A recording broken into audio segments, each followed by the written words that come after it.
Jack Kerouac, he drank himself dead. And I'd like to take his hand and say, Jack, man, it's okay. Now he's gone, and we're left to move on without him. The songs all like being poets at an arcade, soaking moonlit falls, unbroken plastics inundated ore that we call home, and it's night and I'm alone and I'm alive.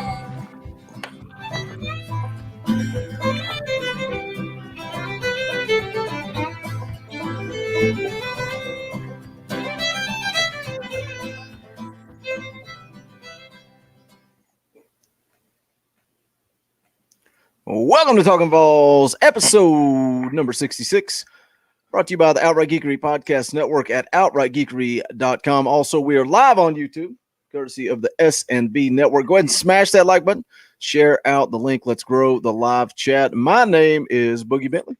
I'm VAWLS JP. And I'm Dauber. What's happening?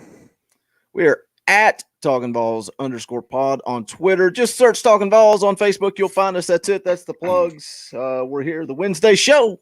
I've started just calling this the Wednesday show. It's the Wednesday show. The every midweek Wednesday special. Every Wednesday, 7 o'clock. We'll be here. We're like the old wrestling show at, what was it, 6:05? Yeah. Back in the day.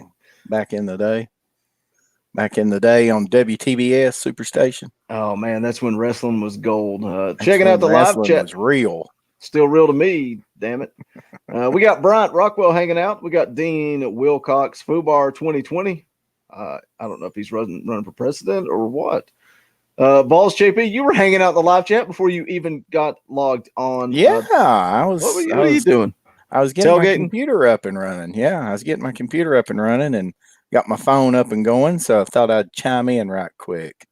JP is the answer. Yeah. Bryant Rockwell. Appreciate that, buddy. What's going on, Mike Rambo? Thanks for joining us, guys. The live chat is starting to fill up. Ryan Gomer is here. Is Gomer here? Gomer is Gomer says hi.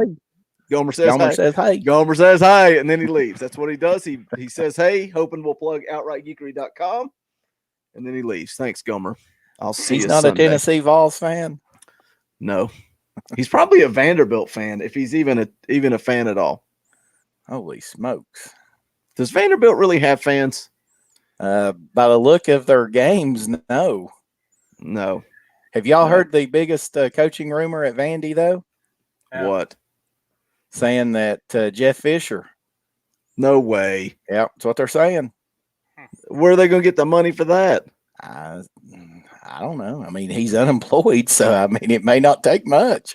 Speaking of money, just to come out firing on all cylinders, you see that legislation that was passed or whatever it was out in California about players' likeness being able to receive money? All I want is NCAA football on the Xbox. I don't care about anything else. I think that's what all of the fans are saying. They don't care about anything else. Yeah.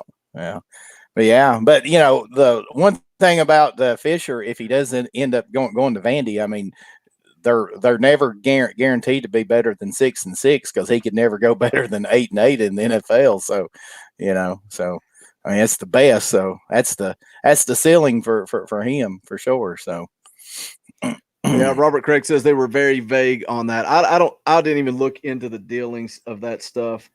Because to me, it doesn't matter what a state passes. The NCAA rules all. They can do whatever they want. You can't. Well, no, but that's what happened. This that came out yesterday was the NCAA. They've actually approved it. So it's just player likeness, meaning jersey sales, anything like that. See, I don't know. Honestly, I didn't read it enough, so I can't sit here and even comment on it. It's their likeness and their name, but I mean, it's still a long ways off. I don't believe it's something that's going to happen relatively soon. I thought I heard something, them talking about it on Swain Event this morning, saying like 2021 or something like that, which is, I mean, essentially not 2 years away, but yeah. They advised the universities to begin implementing steps to prepare for it. But yeah, I mean, I think the direction that it needs to go, especially when you consider all the money that those kids bring into the universities. Oh yeah. Yeah, Oh, I yeah, know. sure. I Let mean, 'em get it's paid. that's what I mean, I said it on here. I used to be one of those that would be like, well, they're getting a college education and they're getting it paid for, and yeah, I understand. That could be a substantial amount of money, certainly, but with the money that these conferences and these schools are bringing in on these kids, and they're the ones out there putting all the effort in for it. I mean, I don't know. I've changed my tune with it, but now also, I mean, there has to be some kind of guidelines around it or whatever, because obviously it could create an unfair advantage. But if you really look at it, recruiting's unfair right now anyway, because it's not like that you got 25 teams that are recruiting at the same level anyway. You've got 5 or 6, and then Right. then everybody else is just playing catch up. So Well, I mean, let's face it though, that there are going to be people and teams and boosters and players and whoever bend the rules and push the envelope, and I mean that's always going to happen no matter what the rules are and what the NCAA finally comes to terms with. What individuals? I mean, it's not like we're going to have a mass exodus of all the California schools. The NCAA wouldn't let that happen. No, and there's a lot of mixed reactions coming in the live chat, and I think it just sums it up as if the NCAA moves forward with this, they got a lot of details to iron out as far as how this is going to work. How is it right that somebody said a starting quarterback's making bank, but then the second string center's not getting paid anything, but he's still practicing? They got a lot of things to figure out about that. Hopkins lacrosse fan is here. It wouldn't be Talkin VAWLS without our good buddy Hopkins lacrosse fans. $5 super chat. Thanks for the support. The Bill Battle of Rocky Top. Is this you? Are you sending in your own super chats, JB? Is this you? The Bill Battle of Rocky Top. JB is bringing the truth as usual. Big win coming this weekend. Go Vols. We had a great time. Me and Dauber had a blast Saturday night after the win. It was not really a podcast. It was a celebration. It was fun. Our main was here. We just had a good time, man. We did. But you were at the game, JP. So what were your thoughts in 30 seconds or less? No, just what did you think of the game? What was the atmosphere like down in Knoxville? I mean, the atmosphere was off the charts. I mean, I was disappointed, when I got in my seats about 20 minutes to kickoff, and the whole upper deck, the south end zone was kind of, tons of empty seats. The student section was bad. Right after the game, it started filling in some. I mean, still, it's not a crowd that, I've been used to seeing down there growing up and going to the games, 100,000 plus people on, at that game, no matter who they're playing. So, I mean, it's disappointing to see that Tennessee has became to when they're playing a SEC opponent that there's 80 to 85,000 fans, but still at the end of the day, there's hundreds of colleges and universities that would die to have 85,000 people, and when you got a 2-5 football team, really, I don't think that you could expect much more than that. But I'm telling you, that crowd got loud. I mean, I just now got my voice back today. I mean, Monday I sounded like a 12-year-old kid or guy that's going through puberty. I mean, it was horrible. And I mean, I hardly couldn't even talk, but and one thing that was huge with it is the refs. I mean, they absolutely brought energy for their ineptness again, and their missed calls. They brought the energy to the crowd. The crowd was giving them total crap. I mean, they were booing so loud and chanting and stuff, and the players fed off of it. And I thought that the timing of that Pruitt, unsportsmanlike conduct penalty that he got, because I mean, honestly, right after Milton got thrown out, I mean, with them giving them that extra yardage, I mean, it wasn't a huge difference in the yardage there. And to me, that really inspired that football team, because, that they're sitting there thinking, man, we're getting screwed as well. And Pruitt's got our back. But, and just an overall, second half, just a total domination. I mean, how long has it been since we've seen a Tennessee team just take it to a SEC football team like that? It was great to see. Question is, can we keep it up? Yeah. Again, me and Dauber were celebrating. We were having a good time. We were laughing. We were cutting up. Everybody was having fun Saturday night on the podcast. A couple of things that I wanted to mention and didn't. First, we were talking about it being the Tennessee's first win over Muschamp and how big it was to end that stupid streak. But on the flip side, a positive, that was Jim Chaney's fourth win in a row over Muschamp. So does he have his number? Something that was concerning. I mentioned it last Wednesday, talking about this South Carolina pass defense, and Tennessee had a lot of success throwing the football, big chunk plays. So how much did that factor into it? The South Carolina passing defense versus Tennessee actually finding an answer. I don't know. I guess we're going to learn that moving forward. Another thing I wanted to mention was Jajuan Jennings moving into what? Was it the top top passed, 6? Yeah, he passed 2 or 3 guys. I know he passed Swain. I think he's top 6 all-time leading receiver at Tennessee.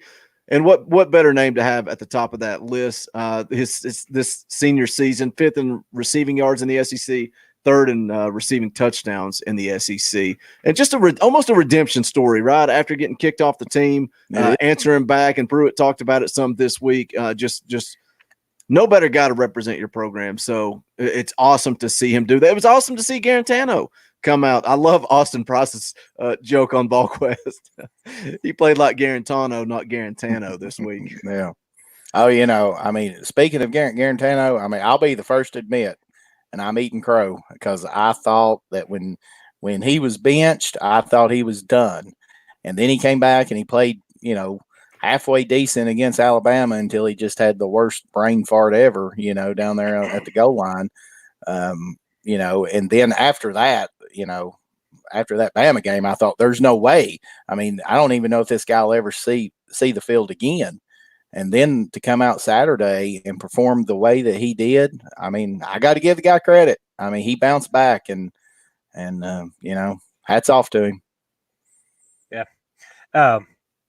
I want to hit this. DCW brought up an awesome point. Did you guys see Chaney's pregame speech? Yeah. I like seeing Big Jim get after it, and it was awesome. Kind of pump those guys up. One of the things we talked about, JP, Saturday was just all the seniors stepping up. The games that some of those guys had. Jennings, Taylor, Nigel Warrior. It's really good to see those guys kind of stepping up and rallying this team around them. And I've said it for a couple weeks now. This team needs some other people to step up and show the fire and the passion and play with the emotion that Jennings brings every time he steps on the field. And I think we saw that last Saturday from some other guys, and they just fed off of each other.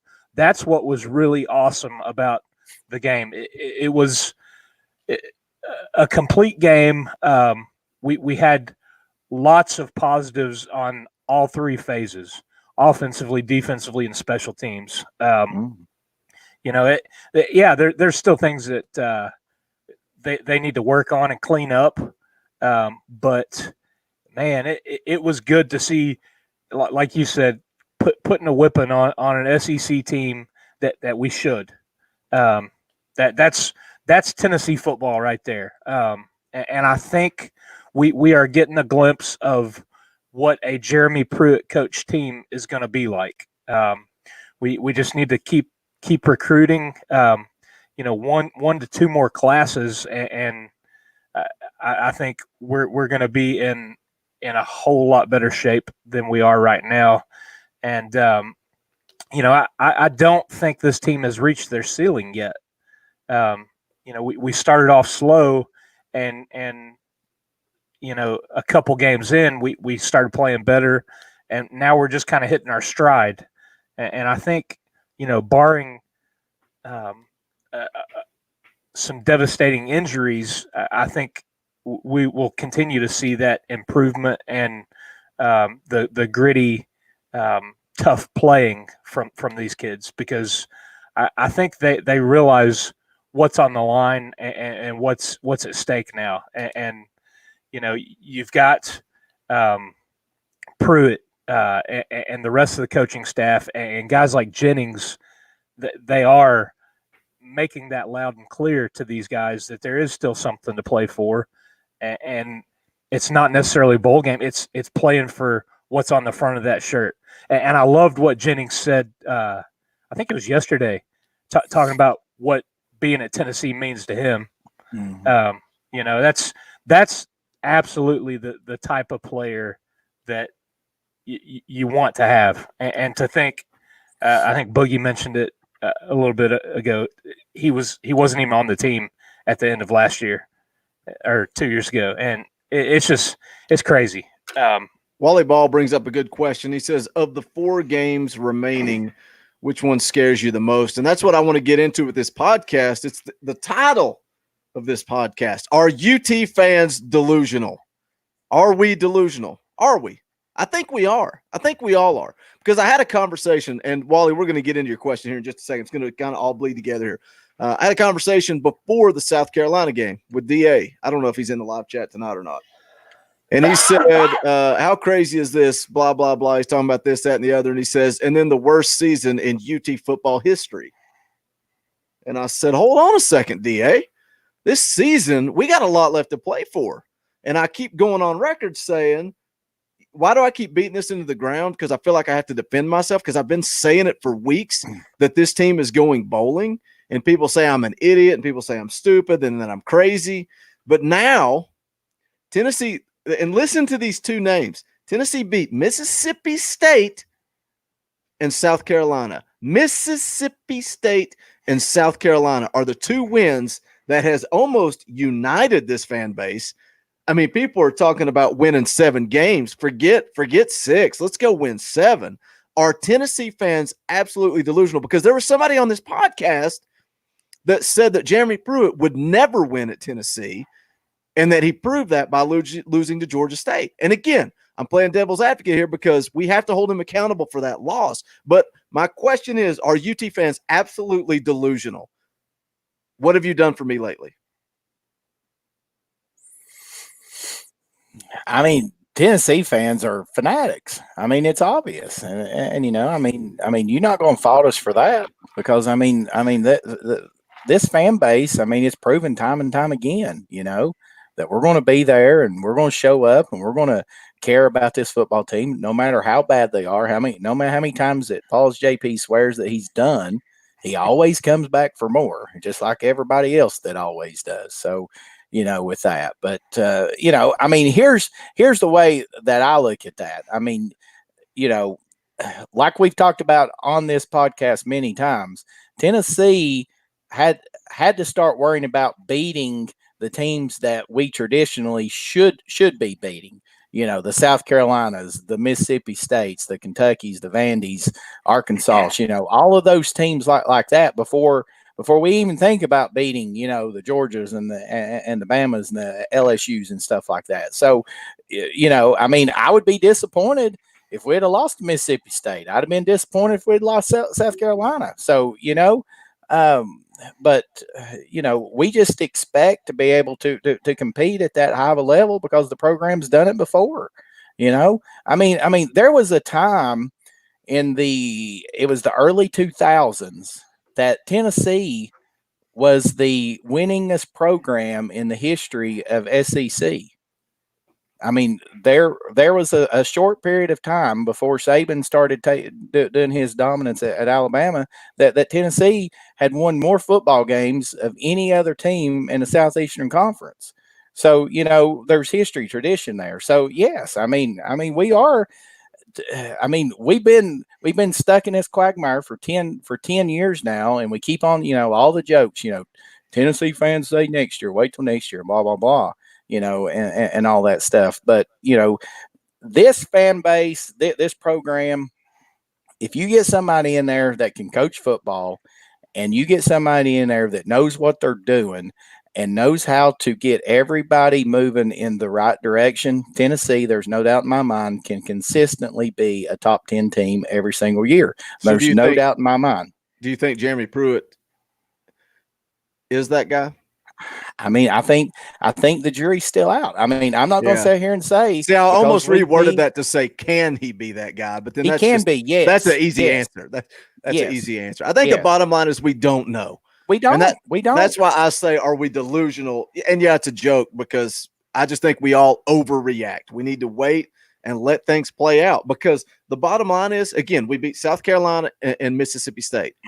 This team could go and lose the next 4 games. They could lose all 4 games the rest of the season. Based on the product we've seen on the field, they could lose the rest of the games. So then what happens? Panic sets in. This team could also go and win 7 games. Do you know how excited this fan base is going to be if this football team finishes with 7 wins and then they go and win a bowl game? Do you know how high the expectations are going to be for next year? So what say you, Dauber? Are we well, let's just get back to the question. 4 games remaining on the schedule. Which game scares you the most? At the beginning of the year, it was Missouri.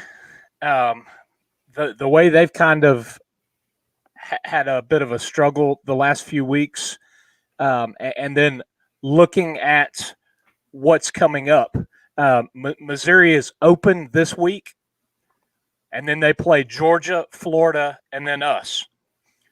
We've got UAB, Kentucky open, and then Missouri.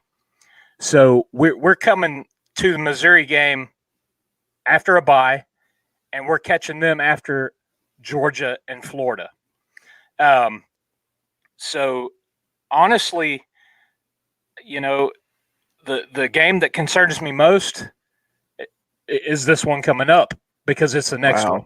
I mean, Kentucky, they're starting a wide receiver at quarterback now. Been playing for 2 weeks, and then Vandy's just.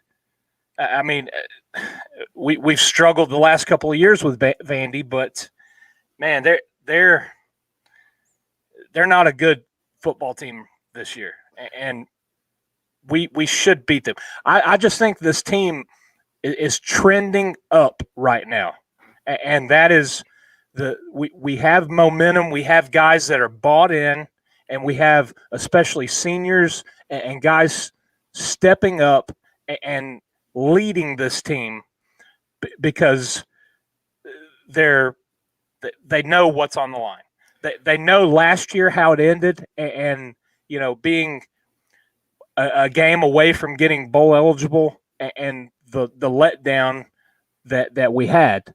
Will Good's got a $1.99 super chat. Thank you so much for the support. Will, we definitely appreciate it. Says we're winning out, guys. Book it. I hope. I mean, bet on it. There isn't any doubt that we can. If we played like we should. did, if we played like we did this past Saturday, we will. But the big question that I've got is the question that's hung over this team all season long: quarterback play. Yeah, and that goes back to what I said with South Carolina. How much of the success throwing the ball down the field with South Carolina's defense versus Tennessee's offense? But for me, you make some good points that I agree with. I'm not really worried about Missouri. They can lose every game left on the schedule. Let me get that out of the way. Missouri doesn't concern me as much because they're struggling lately, and then the schedule that they have leading into the Tennessee game is favorable. I am sick and tired of hearing about UAB. And we're going to get it. Don't tell me nothing. We're going to get into our UAB predictions. Georgia State. We're going to get into our UAB predictions here in just a little bit. So I'm not going to go into detail, but I'm sick and tired of hearing about UAB. They have not played anybody. Tennessee is not going to lose to UAB. Go ahead and place your bets now. They're going to cover the spread on top of it. So just take that and book it. Vanderbilt sucks. How much money are you putting on that, Boogie? Vanderbilt's terrible. You betting the mortgage? You want to bet with me? I'll bet with you. The mortgage? I ain't betting no mortgage on it. That's what I thought. No, I'm telling you, I bet on the Vols against Georgia State. I ain't doing it again this year. Nope, That Georgia State game is why this UAB game doesn't concern me one bit. One bit. This team will be ready to play. This team has been ready to play. This has not been the same football team the last few weeks that we saw at Georgia State. This is a different animal. We're seeing true Jeremy Pruitt coached football. The team that scares me the most is Kentucky. It's on the road. Kentucky coming off of a bye week. That's the game that concerns me more than anything. Now, when Tennessee loses to UAB and we cancel the podcast and we never come back on air, we'll address that at the time. But what about you, JB? What game scares you the most? Will Good, thanks again for the super chat. If you'd have told me at the start of the season, I would have said Missouri. But I think we all what's happened with them. I mean, but they've looked absolutely terrible. I mean, they just look horrible. To me, it has to be Kentucky at this point in time. You know, you're playing up there in Lexington. It's going to be a 7:30 kickoff. That fan base hates Tennessee. I fully expect Kentucky to be absolutely jacked up. You know, and Tennessee's going to have to come out and show. You know, they're going to have to match them from the very, very get-go. You know, I don't know what the status of their other quarterback is. I know that he's been hurt and they've been playing that wide receiver. You know, I guess the thing that gives me somewhat of confidence in that is knowing that, you know, Pruitt has shown time and time again that if that he can shut down a one-dimensional offense. I mean, we've done it last year against Kentucky. But, you know, Kentucky's good at the line of scrimmage. You know, they've got good players up front on both sides of the football. So, you know, to me, for those reasons, being away game, and you also said, Boogie, that they got a bye this week. Is that right? Yes. So, you know, that's another thing there. And you know, that's, you know, we'll talk about it here when we get into this UAB game. But, you know, Vols are beat up. I mean, Tennessee is a beat up football team right now. So, you know, that's something that certainly that we have to take into consideration there. But to me, at this moment in time right now, I definitely think that the toughest game that the Vols have to navigate through these last four is Kentucky. Guys, we got 80 people hanging out in the live chat. I got to ask you. I have to ask you because it doesn't happen unless I ask you. Smash that like button. Help the analytics of YouTube grow this podcast, and we would definitely appreciate the support on that. Talking about this team being banged up, that offensive line, Darnell Wright, Jameer Johnson, both game time decisions. What's the status of Morris?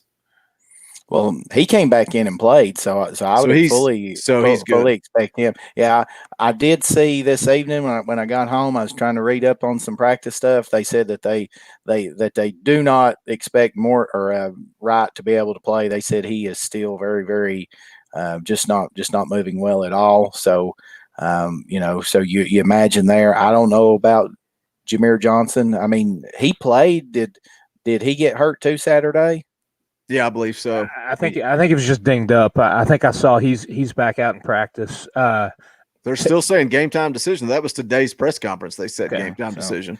So who do you? I mean, so you've got I guess you got Marcus Tatum then potentially, because I know that he came in and played, and of course then Johnson moved out when Wanye went out. So, but you know, I guess if Jameer Johnson plays or can play, you know, I'm playing him over Marcus Tatum with that. But you know, how about Kennedy? You know, Brandon Kennedy. I mean, I'm super excited for that guy. I mean, you know, all the injuries that he's had. You know, he dealt with them at Bama, and then he transferred, and then first game of the season last year he's lost for the year. So, I mean, that kid's really came on and really, you know, helped secure the middle of the offensive line. I know that was one thing that Pruitt was really bragging on was the fact that the center and the two guards and you know, where did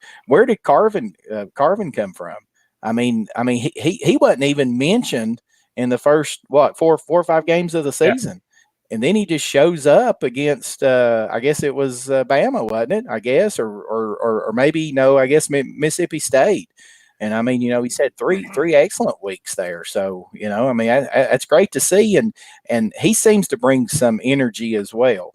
You know, I've noticed him bringing bringing energy, and I mean, you just can't say enough about what Trey Smith has been able to do, this second part of the season. Did you see that block from the South Carolina game on Twitter where that guy fake dropping back and then he came on a blitz and Smith just mauled him? That kid is an absolute beast. I mean, he is an animal for sure. But yeah, so, and I mean, I know we just, I'm probably just getting off topic, but, one thing that I've noticed about this football team ever since the Georgia game, I guess, because we saw it in the Florida game when, we went down there and we had a chance to score and tie the football game up, and Jennings let that pass go through his hands, everybody, and you could see it on the team, it was, here we go again, here we go again. Something went bad and happened to us.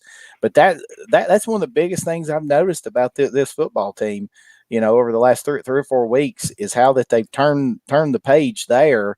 And, I mean, just like Saturday, I mean, the first play from scrimmage, we give up a 75-yard touchdown. But Tennessee fought back. I mean, we fought back. We gave up that touchdown right there at halftime, and, let them get back in the lead and take it 21-17. And then, Tennessee came out in the second half and totally dominated. I mean, I don't think that there's probably enough that's being talked about that aspect of this football team and the growth and the maturity and the leadership that they have actually shown. And to me, that also shows that they've bought into the coaching staff as well, that they believe that what that coaching staff is telling them, at halftime or, during that game.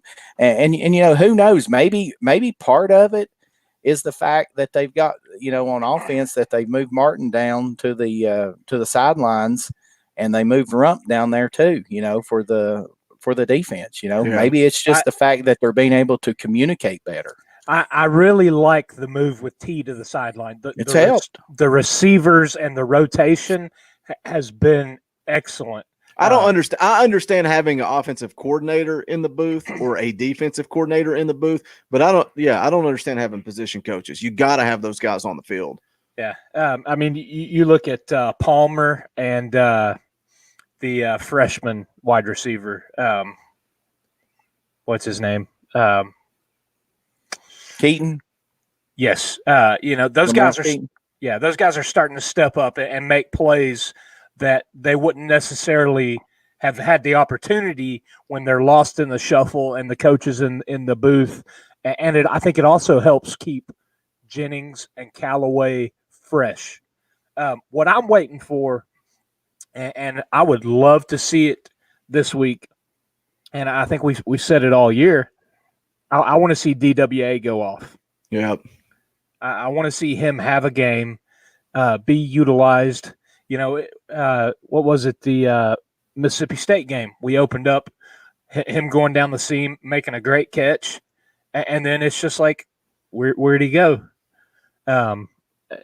It's the tight end is so underutilized, and that's strange coming from a Chaney offense where he likes to spread it around, get playmakers the ball. I mean, it's not like Woods Anderson is got stone hands and the dropsies, but I don't know.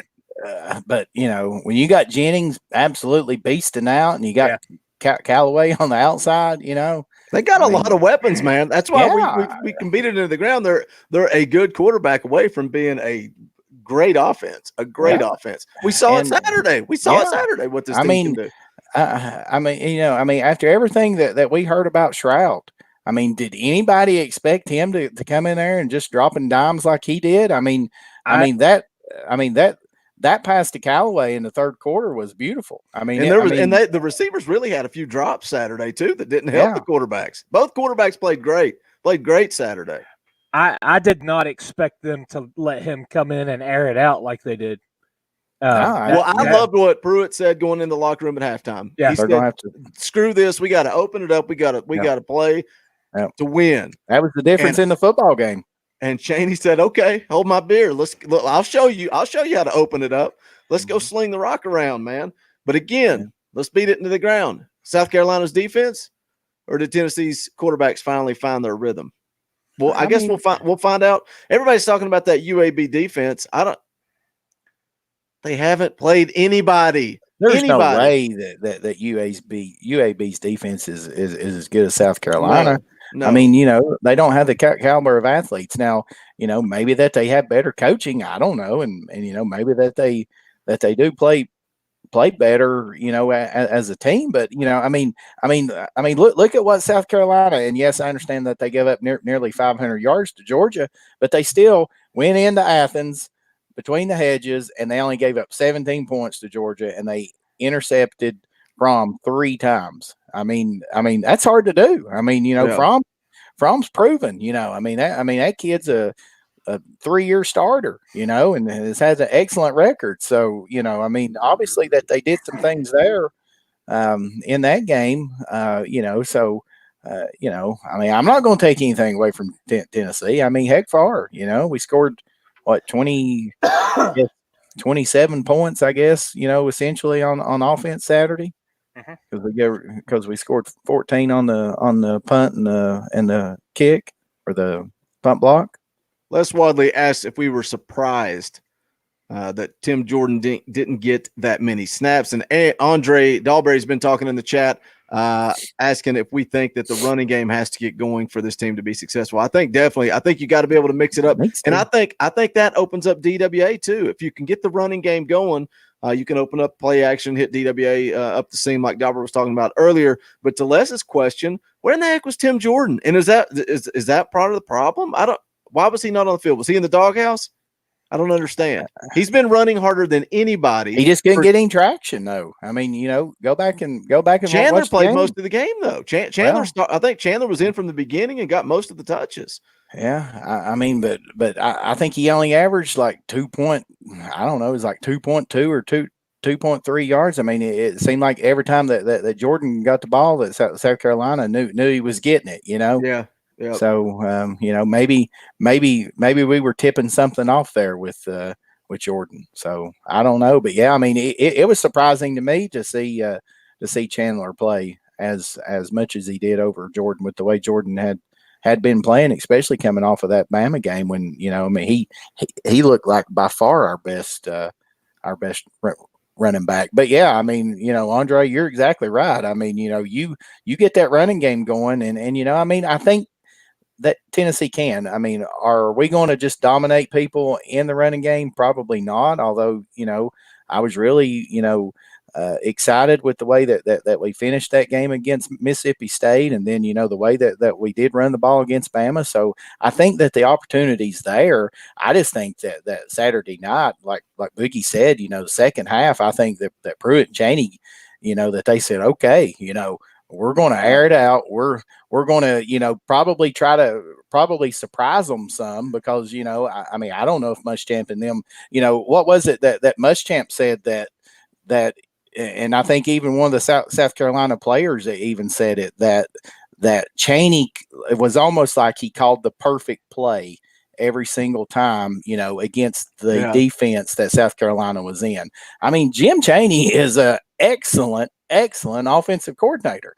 I mean, just does anybody have any confidence at all that if you'd have had Tyson Helton as the offensive coordinator, if you'd had Larry Scott, Mike DeBoard, whatever, do you have any confidence at all that Tennessee could have rolled out Jajuan Jennings starting out the game, Shroud coming in for his, really first meaningful, really snaps, and then bringing Garantano in? Do you think that any of those offensive coordinators could have drawn up the game plan that Cheney did last Saturday? I don't. That's why you pay him what he's getting paid. Well, yeah. And I was a fan of Cheney when he was here the first time. I've always thought he was a great offensive coordinator. But they're saying that even on top of that, is the way he's coaching these kids at practice and player development and game planning. But yeah, I've always been a Cheney fan personally. How much did you all like the decision to roll Jennings out the first play? I loved it. I thought it was great. I thought it was they great. handled the quarterback drama perfectly, because you start Jennings, so everybody almost kind of chuckles, and then you send Shroud out. So then by the time you bring Garantano in, everybody's kind of calm, cool, and collected. there weren't many boos, if any at all, were there, JP, when Garantano entered the game? I mean, I didn't hear them. I mean, and what about the pass Jennings made? I mean, I know it got called back, but and I saw today. I didn't read the whole article, but Pruitt was saying that Jennings could play quarterback the entire game. That ain't gonna happen. I don't think that's a question. When you got Shrout throwing the way that he threw, and the way he that's a question. That's a question I've been seeing a lot in the chat tonight too. Is talking about quarterbacks. Who do you start? Who do you play? From the way it looks, Garantano is cleared to play, but he ain't playing unless he absolutely has to. But medically, he has been cleared. He was practicing today. It showed him, mostly working handoffs in the videos that I saw. Me personally, I think you roll Maurer out, and I think he starts and he doesn't come out of the game unless he gets hurt. That's what I do. This whole fan base was in agreement on 18 being the guy. So I still believe it. I would say you start him and you roll with him if he's healthy. Yeah, because I mean, I'm sold on Maurer's ability to get that offense running and bring that energy and the way that he's making decisions, and yes, outside of the two really bad throws that he had in that Mississippi State game and stuff, but just that, and then his ability to escape and run, which I know that the dude's going to have to learn how to slide or he's not going to be playing this game of football much longer. So, certainly with that, but, definitely. I mean, I think if Maurer's healthy that you got to roll him out there Saturday. And if he's playing, you keep him in until you feel comfortable enough with the lead. If it gets to that point. Do we, Darby, you got a giveaway this week? The contest for the South Carolina game was quarterback and completions, and I said you could put in who you think is going to play, both of them, who you think is going to start. Donovan Milliken was the closest. He had JG at 13 completions, Shrout at 8, and then I'm feeling generous, so I've got like 6 other people that I'm going to send some stuff to. Dahl 2341, Chris Mansfield, Kevin Camise, Vols fan Tom, Eli McFarland, and Jacob James. And I'll try to shoot you guys a message on the on your guests that you put in. That way you can have a link and get back to us and send your details, your shipping info, either via Twitter or Facebook on our page, and I'll get you some stickers sent out. This week, I'm going to be boring. I'm just going to go the score, and that's it. Just the score. Just a side note, anybody that listens to this via the Outright Geekery Podcast Network, because it is available on all major podcast platforms, iTunes, Stitcher, wherever you listen to podcasts. If you listen to it there but want to enter the contest, just go to YouTube real quick. All you have to have is a Google account, and you can sign in to YouTube. Just search S&B, Snake as in Snake and Boogie Network. And you'll see Talkin VAWLS. Leave a comment on the video. Remember, guys, come back after the video finishes processing. Leave your comment with your predictions, and Dauber will get some stickers sent out to the winners. We did see, who was it? Who's IC86? Yeah. Well, we saw his sticker. That was cool, man. Dauber shared that with us. So leave your predictions. And I guess anything else, or are we going to get into our UAB predictions? Well, I see somebody talking about refs, and I got to go off on my weekly talk about that on my weekly SEC ref ineptitude, ignorance, corruption, whatever that we want to call it. Okay, so somebody explain this to me. How can they initiate a booth review on Daniel Batuli against Bama, but they can't initiate the booth review on Tyler Bird's hit Saturday night? How does that happen? Explain to me what the difference is there, because I don't know. So I'm asking, maybe that there's a logical reason, or did the officials just decide not to do it because we're not Bama? Okay. That was fun. I agree. Why was it not reviewed? Why? I mean, it was obvious. It was obvious. So I don't understand it. Well, and I mean, we talked about it Saturday after the game. Another thing, the hit on Garantano that put him out of the game, and the back end of that, the Jennings catch in the end zone, that easily could have been called roughing the passer and targeting on the tail end of that, based on what we've seen. Defenseless receiver. That's a defenseless receiver, and it was maybe even helmet to helmet. I'm still going to contend and go on that they need to look at this and tier the targeting foul. Make it a 15-yarder for a football play, an incidental helmet to helmet hit. And if it's a true launching and malicious hit, then that's when the player gets ejected. But you have guys like Henry T and Middleton, and heck, we had an offensive lineman get a flag thrown on him. They reviewed it and it ended up reversing it. But I mean, some of these are just football plays. And the thing that I don't like about the whole targeting rule is it's always called on the defensive player. Yeah. Even if the offensive player is the one that lowers his head to essentially initiate the helmet to helmet contact. So where's the accountability in that? I mean, basically, what's to stop an offensive player to every time they get the ball just ducking their head down and taking out your best linebacker? I mean, I agree 1,000%, Dauber. I mean, I agree. I mean, it's just maddening. I don't know what Middleton was supposed to do. I mean, the dude is 6'7". Yeah. And the quarterback for South Carolina is probably 6'3", probably at best. So he's got 4 inches on him. And he, and that's what I don't understand either. How that they can sit there and say, I mean, what was Middleton just supposed to do? Basically just stop and let the guy, get away from him, extend the play. I mean, it's just, and that's what Les Wadley said in the live chat.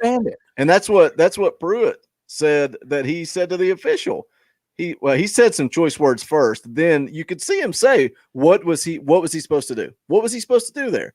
And you can say by rule, they made the right call. But at the end of the day, the rule is sucks. Right. The rule is not. It's not perfect. And you got to protect. I understand protecting players. We're all in favor of that, I think. Yeah, but absolutely. And maybe Dauber's right. Maybe it needs to be an intent thing. But my fear with that is you open it up for these referees to make even more of a judgment call than what they're doing now. Well, now you go see it getting even more shady. Here you go. Here's another idea. Okay. I've got a little project that I'm taking on here. Oh boy, what just happened? What if is he making helmets? What if we go back to this with no face mask? Yeah. I mean, that'll take out some of the leading with the helmet. Yeah. Well, you're going to, if it keeps up, we're going to be playing flag football. I mean, that's what it's going to end up coming to. But Boogie, to your point, and yes, I'm all for protecting the players. But again, going back to the Tyler Bird hit, if they're all about the NCAA and the SEC and all these conferences are all about protecting players, then they totally botched the Tyler Bird hit on Saturday night. And what I don't get is you're sitting up there in the replay booth. You are watching that play over and over and over. the Tennessee is replaying that play 4 or 5 times in slow motion on the Jumbotron, and still you don't initiate a booth review to see if that's targeting. Yes, they didn't call a late hit, which to me, it probably should have been more of a late hit than even a targeting call. And I know that you can't go back and review that for a late hit.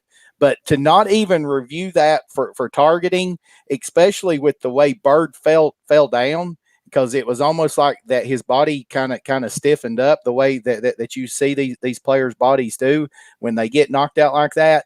To me, it's just the SEC and the NCAA. They don't care. They do not care. They can sit there and say all this stuff that they do. They could care less about those kids playing. All they're worried about is the money. And that concludes another JP rant. Let's get into our UAB predictions. Hey, somebody asked about recruiting. Okay. I guess the big news this week was not news that we wanted to hear about BJ Ojulari decommitting and then committing to LSU. So certainly that was that's a tough one there because we don't have anybody else committed right now that is what we consider to be a pass rusher, and we're losing Taylor this year, and is DeAndre Johnson a senior too? I can't remember if he's a junior or senior, but anyway, I mean that's tough. So there's not a lot of options to replace him. No, because do you think it's a done deal though? Do you think Tennessee can get back in there? I don't think so. What the big rumor going around now is see his best friend teammate Erik Gilbert, the ones that are teammates with Bailey.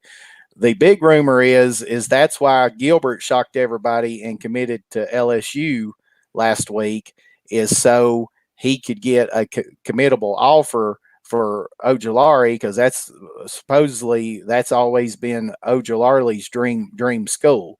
So when Erik Gilbert committed, then evidently LSU started on him, so he committed. So the rumor going around is when it all comes down, that Erik Gilbert is going to end up signing with Bama, because that's really where he wants to go. But it's helps his buddy get his offer at LSU. So I mean, who knows? But I mean, if he don't want to be in Knoxville, then see you. Right. Yeah, we don't want somebody that doesn't want to be there. But those are the type of players that we need to get to be able to continue to build, and hopefully eventually get to where that we're able to compete with these guys. But that's a tough one. I mean, but there were several prospects in. I can't remember right offhand. I know that Amari Thomas, or Big O's what they call him, from down there in Memphis, he was in. I think Tennessee is feeling like that's between them and Ole Miss. I think that if Ole Miss, the distance from what I gather is the big thing with him, because his parents both work, and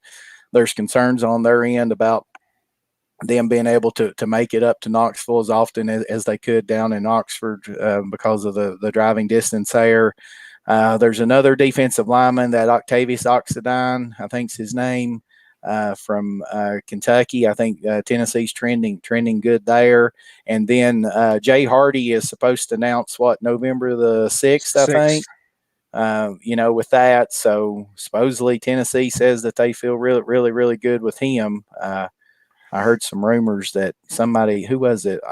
Was it Auburn? I think is claiming that they feel like that they got a shot at him. So who knows there? So yes, JJ, that's that Tyus Bell kid.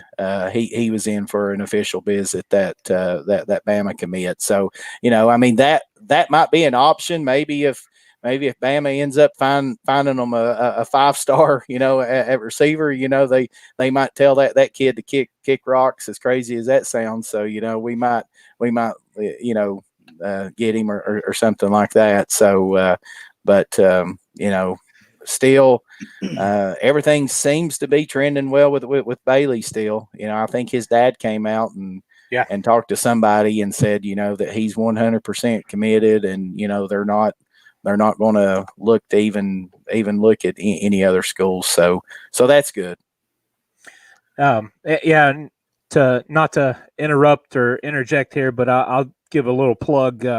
We talked about it last week. JP and I are going to do a Talkin VAWLS basketball edition. We're still ironing out some details to that, when we're going to do it, how long it's going to be, and all those things. But with them opening up with their exhibition game tonight, just going to throw that out there, give you a little update. There's a little over a minute left in the first half.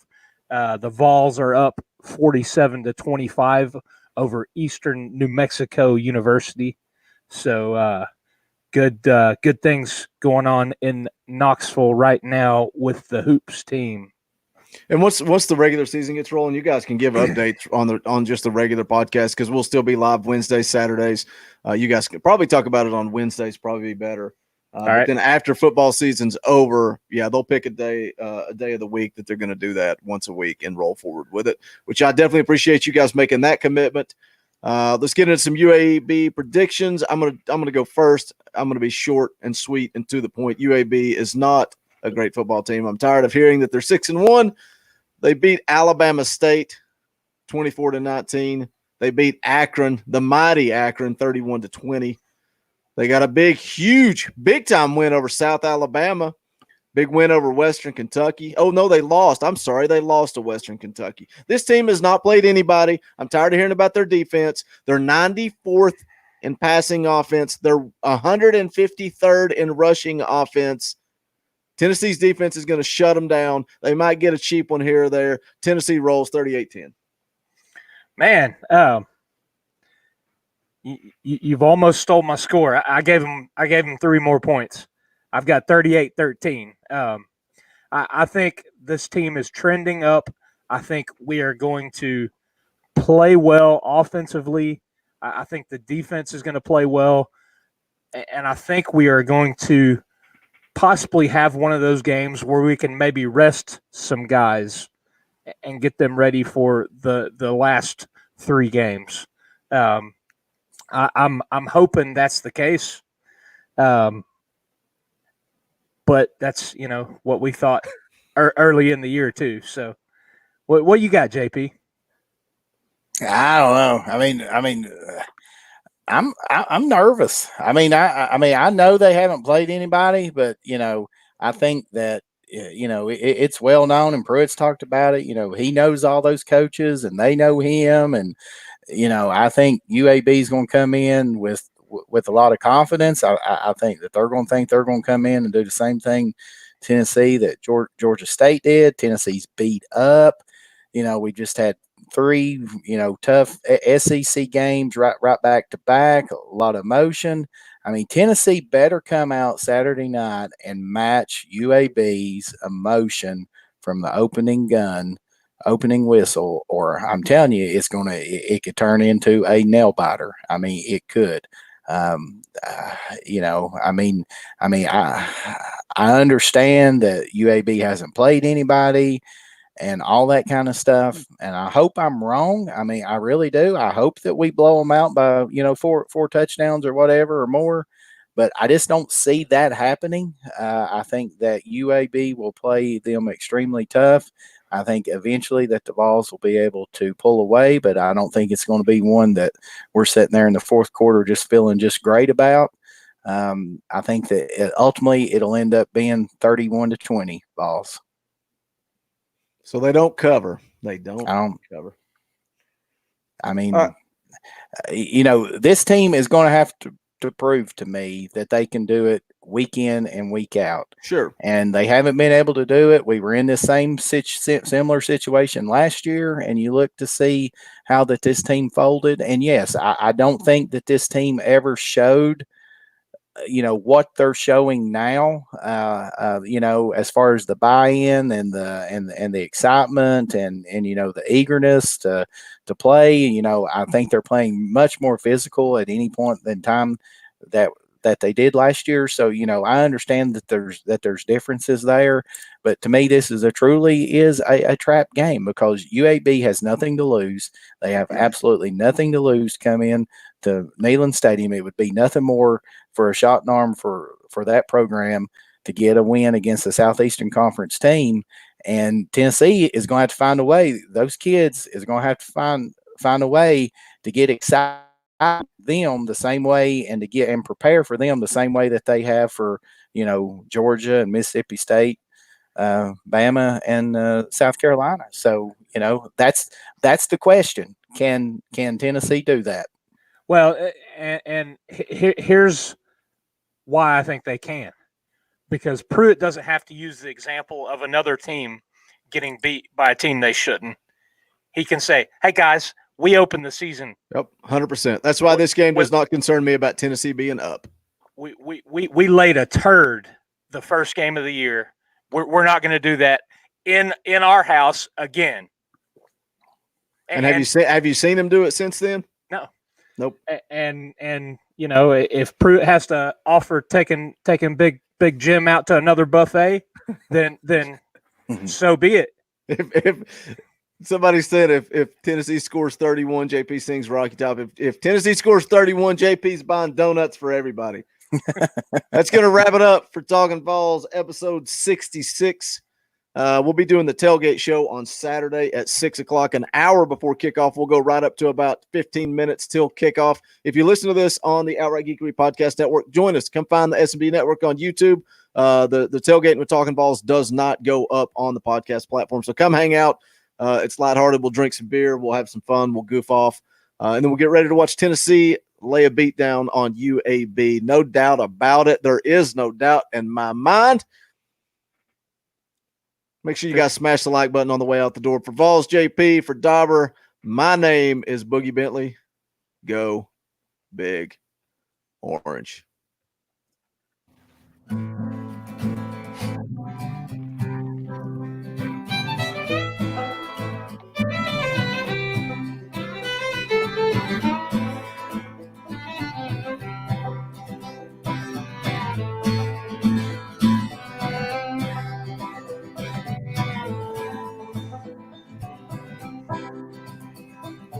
Jack Kerouac, he drank himself to death in New England, and I'd like to take his hand and say, Jack, man, it's okay.